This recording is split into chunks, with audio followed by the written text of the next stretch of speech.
Connaissez-vous le rugby à 7 fauteuils? Certains d'entre vous connaissent plutôt le rugby fauteuil qui lui était présent lors des Jeux paralympiques de Paris 2024. Le rugby à 7 fauteuils est né sous l'initiative de Willy Salvant.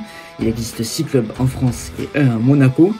Ils sont sous une même fédération appelée la Welshire 7 International Board. Jean-Denis Ojeda, lui, est le président du seul club en région toulousaine. C'est l'association W7 Saint-Jean 31 et il met en avant le peu de différence avec le rugby à 15 traditionnel. Donc en fait, le rugby que nous pratiquons est hyper proche du rugby à 7, du rugby à 15 et pas du rugby forcément à 13.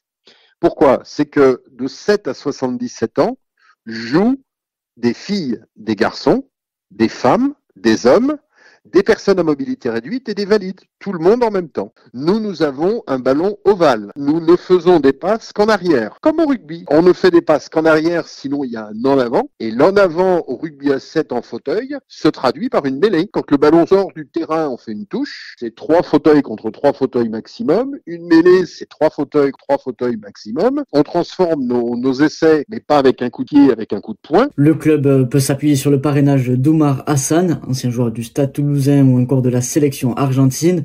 Jean-Denis nous révèle comment l'ancien champion d'Europe et l'ancien champion de France en est arrivé là. Il a eu la gentillesse de nous accepter comme parrain. C'est un garçon qui a, pour moi, le cœur plus grand que la cage thoracique. Il respire rugby, il transpire rugby. Omar est présent dans la mesure du possible.